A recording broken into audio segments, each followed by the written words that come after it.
Okay, today we're going to talk about how to farm coal in Crackshot's neighborhood. Most of you probably don't need this video, but this is a good technique on how to get coal. And as of recording this, maybe Editing Beast will bother, but I haven't actually counted how many presents you get, but just from eyeballing it, you probably get about 30 to 50 presents, and you can get anywhere from, 30 to, 50 coal per run. And not every chest, or present, if you will, is guaranteed to give you coal, but you can get lots of power cells and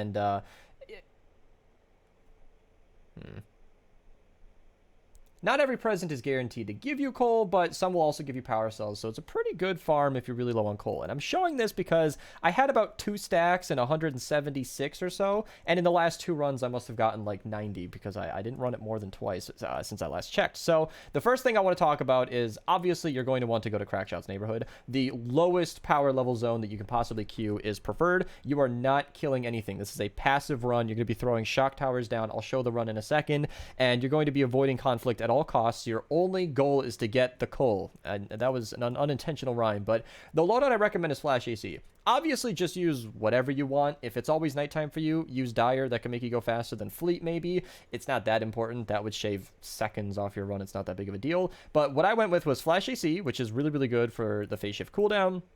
Blast from the Past for Saurian Focus, and Saurian Might can help heal you, or Saurian Instinct can help heal you. It's not, again, this is not a very important build. Phase Scout Jess, just to give you an extra phase shift. Phase Forward makes you run faster, and then Fleet is pretty obvious. Anything that you have to make you go faster, any kind of alternatives that you find for this build is completely fine. This is what I always use in dungeons, and it works really, really well in this case. So let's start the run here, and I'm going to try and show it at mostly like full speed here, but basically you start off in essentially the same spot every time, and then there's a barn right in front of you, and there's another barn off to the left. Basically, you want to just run in. Breaking the tree really helps a lot, and then you just grab all of the chests. It's about as simple as that. And I want to fast forward, but I want you guys to see everything that in the next area over, there's usually one chest or one present. I'm going to call them chests a lot. I'm sorry. There can potentially be 2. I'm not 100% certain. Not all of the present spawns are guaranteed, but the ones next to the houses are. So if I'm not mistaken, the map is the exact same every time, because every time I've run it, including these 4 runs here that I was testing for, it was the same exact map every time. So you can get a consistent looting run out of this. Now, breaking this tree can help a little bit if you have trouble reaching the presents, but it's not a big deal. I was just checking the corner there to make sure that there weren't any more that I missed. And again, complete pacifist run. And this is exactly what to not do. Don't go through the kitchen. You could probably bust in straight into the room that I'm standing in just using your anti-material charge. Again, that shock tower is going to be really helpful. I was able to break, kill all of the zombies without even attacking them. It also stuns enemies. And then the furnace back there, the fireplace, if you will, is not the one that gives you coal. So this house is optional. There are presents right outside, but there are chests inside for ammo. So at least in your first 3 or 4 runs, you might want to pick those up just to top off on ammo, but it is worth going in for at least the fireplace, as you saw that also gives you coal. And then this last house is one of the better ones as well, because you do get those presents. And I do want to mention real quick before we move on with this house that this house is it's important to miss. I missed this on my first several runs, but there's a post office van right here. There can be several chests right outside the house on that left hand side, and I missed that my first few runs. So yeah, obviously you loot these presents and then bust through the wall. I was just double checking to make sure I got them all. Run straight past the gas station. Don't get hung up by the cop car. He might catch you for speeding, but if you go quick enough, you can just go right past him.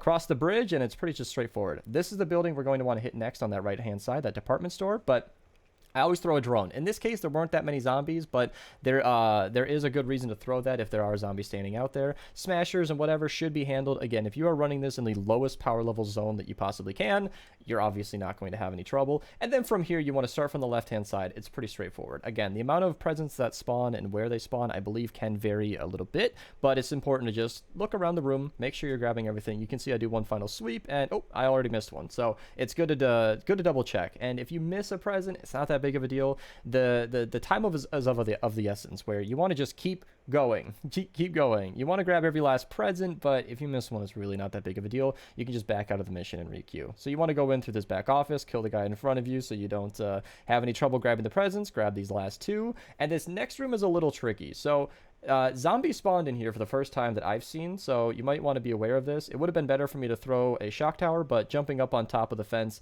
at least delayed it a little bit, but you can see the shock tower has a really high impact. It'll stun a bunch of enemies. Always smack the gnome because he can give you an active power cell. As you can see, one of those chests gave me one.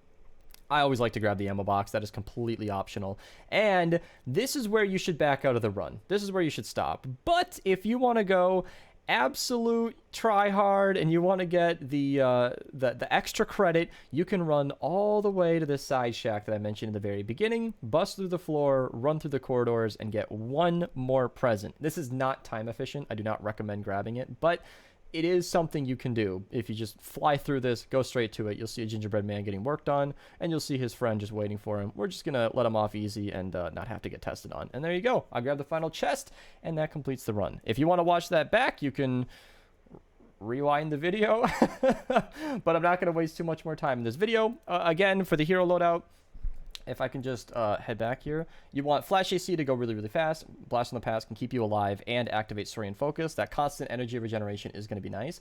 If you have trouble with energy, I did not, you can go for some alternatives like Fallen Love Ranger Jonesy, who is always invisible to me right when I'm trying to find him. Oh my goodness, this is usually the part I would cut out of a video, but I've certainly seen him by now. There he is, Fallen Love Ranger Jonesy, Fuel for the Fallen. So if you have any zombies to kill, he can be really nice, but it doesn't really matter as you're just trying to go quick, and this did supply me with enough energy. So there you go. Thank you guys so much for watching. Hope you enjoyed. Quick little video on how to farm coal. You can get lots and lots and lots of this if you put on a good TV show or a movie or hey, a stream. Hello, follow me on Twitch down below.